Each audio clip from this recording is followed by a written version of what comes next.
Brian, Munich and friends, here we come again to infect your heads. Brian, Munich and friends, look at your screen, it's showing Brian Munich. It's Brian Munich. There's Ted and Harvey, and there's Brian again.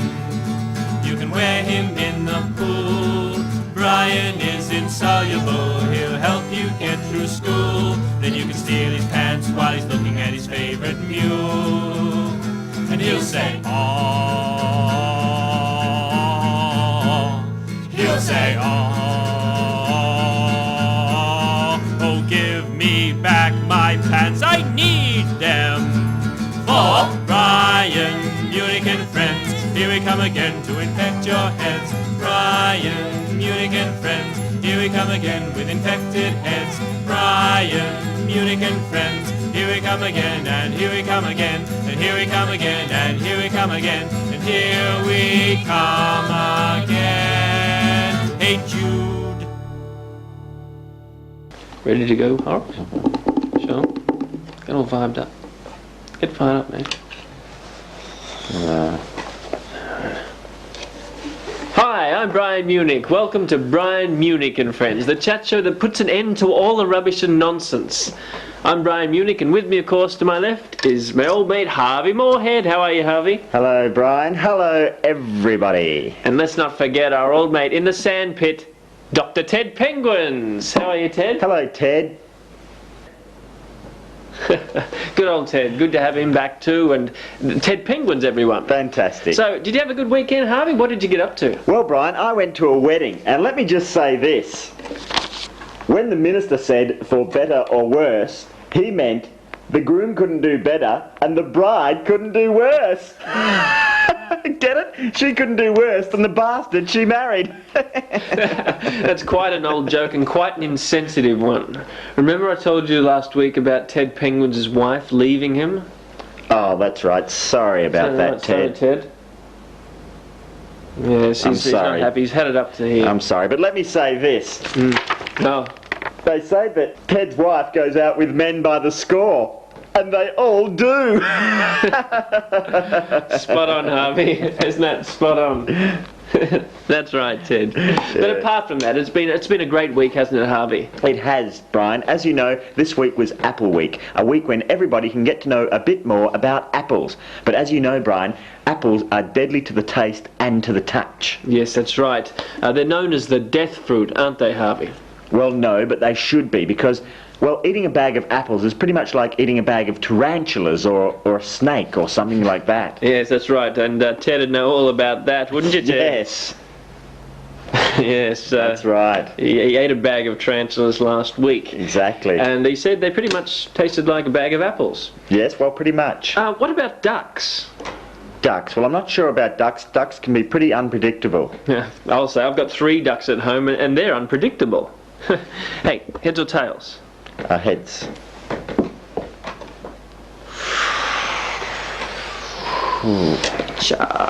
Anyway, this week, Brian, Ted and myself all went down to Jonathan's apple orchard in Ballarat to see what all the fuss was about as far as apples go. So let's have a look at that.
Ha ha ha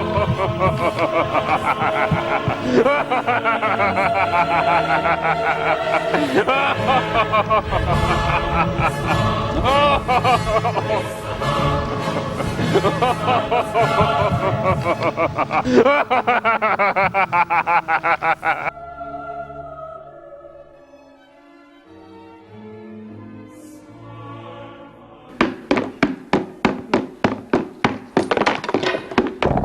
With me now is Ringo Starr, who used to be the drummer in some pop band in the 60s that is best known for his voice on the children's television program Thomas the Tank Engine. Hello, Ringo Starr. Toot toot! I was Thomas. That's right, you were the voice of Thomas, every child's favourite tank. Yes. Do it. Do the voice of Thomas. No, I couldn't. Now go on, you fat little monkey. Give it a burl. Okay then. Burn in hell, foul wench, demon spawn, you're a whore, a vile whore. Toot toot. Excellent. Slut. Oh, I don't remember any sluts. Slut. Toot toot. I stand corrected. Now, Ringo, what have you been doing since the Beatles broke up? I went to the pictures. Oh, what did you see? Slut. Ah, you saw a Sharon Stone film. Yes, vile whore. Oh, you like whores then? Toot toot. Okay. Now, Ringo, I really love you to sing a song for us, will you? Maybe. Well, what if I give you a biscuit? Chocolate. No, just a biscuit. Chocolate. How about a chocolate biscuit? Toot toot. Okay, everyone's happy. Ringo Starr, sing us a song. I'd like to be under the sea in an octopus's asshole. That's marvellous. Toot toot. Yeah, you shot John Lennon, didn't you? Yes. Why? 'Cause he thought he was better than me. He was better than you. No. He was. No. He was. No. Chocolate. Toot toot. Give me your note.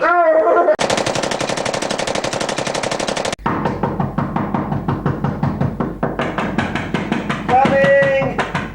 I'm coming! Number 3! Number 3.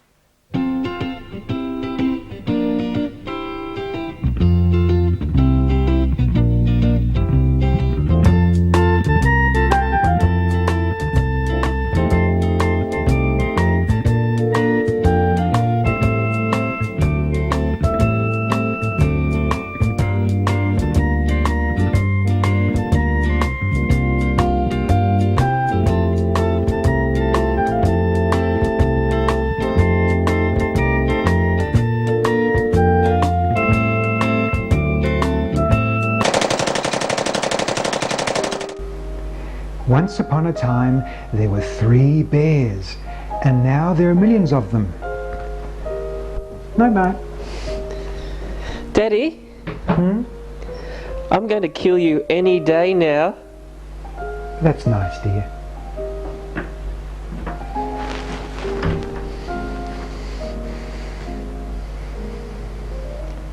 What happens to deaf people when nature calls? Well, I'm French, I don't understand everything what you said. What happens to deaf people when? Well, can you repeat your question? What happens to deaf people when nature calls? I don't understand. What happens to deaf people when nature calls? Are Viking helmets old hats? What? How do you buy your new partner lipstick if you don't know what size mouth she has? I don't have a partner, mate. What do you call that? A friend. What happens to deaf people when nature calls? I go to the toilet. And now it's time for the Uma Thurman quiz, where the answer is always Uma Thurman. Brought to you by Uma Thurman's Uma Thermos. Keep your hot drinks hot and your cold drinks cold with Uma's Thermos. Okay, Harvey, here's this week's question. If I were to walk around on my knees for 3 days, massaging vomit into my face, people would consider me mad. In the movie Mad Dog and Glory, which actress played opposite Robert De Niro? I know this. I'll give you a clue. Her first name is Uma. Oh, was it something Thurman? Something. Her first name is Uma. Was it something Thurman? Could it be Uma? I don't know. I'll accept Uma Thurman. Was it Emma Thurman? Oh! Number 3. No, number 2. Good God! It's number 2.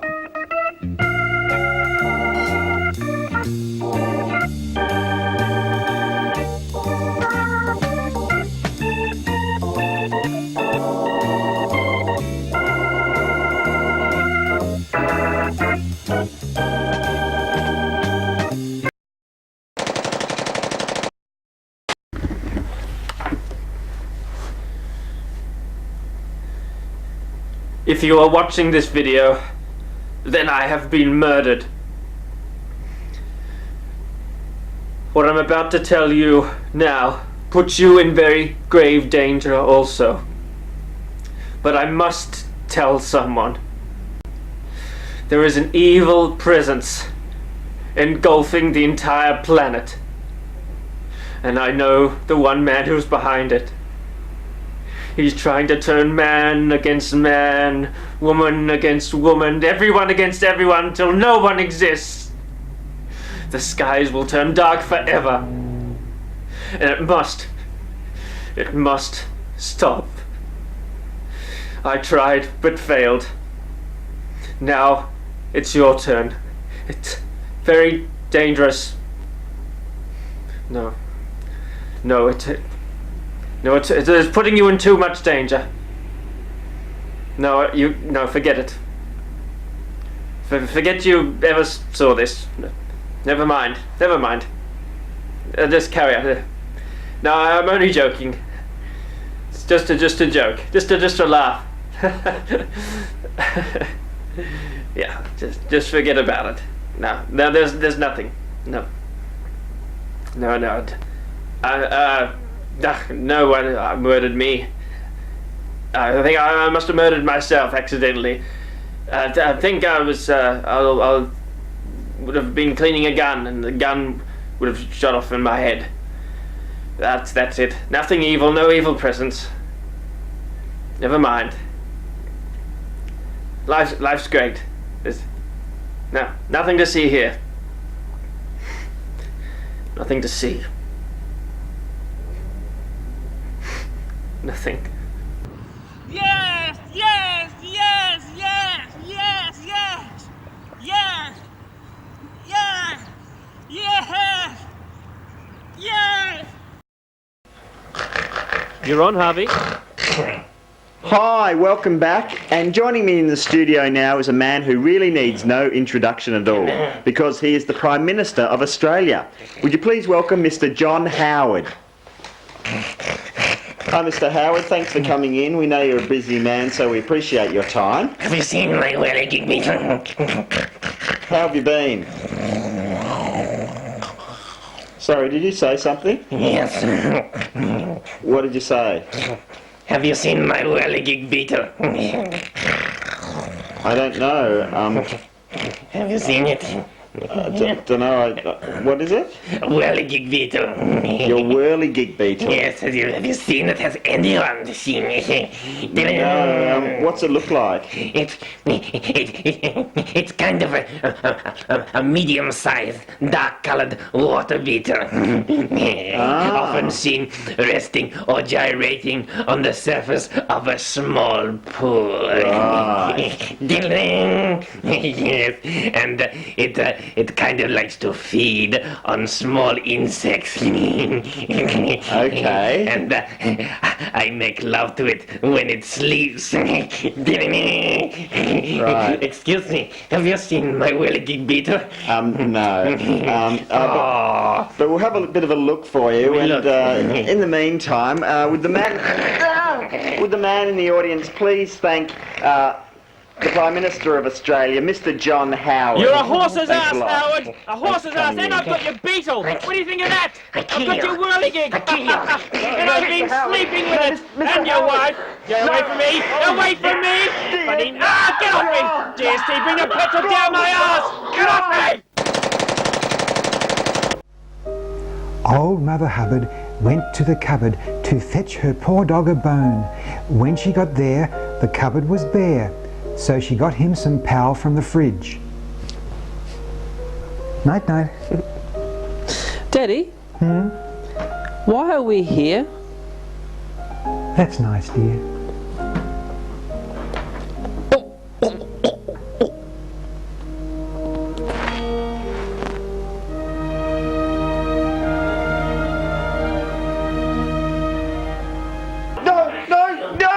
I kill you. I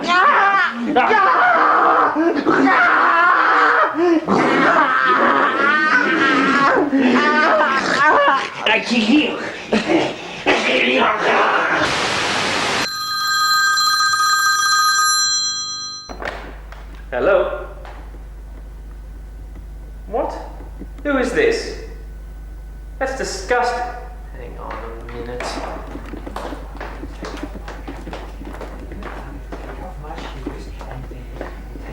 And then I'm going to pull down my pants and just... Number one. Number one.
That's all we've got time for. Thank you to all our guests. It's been a marvellous show. Thank you to Ted Penguins.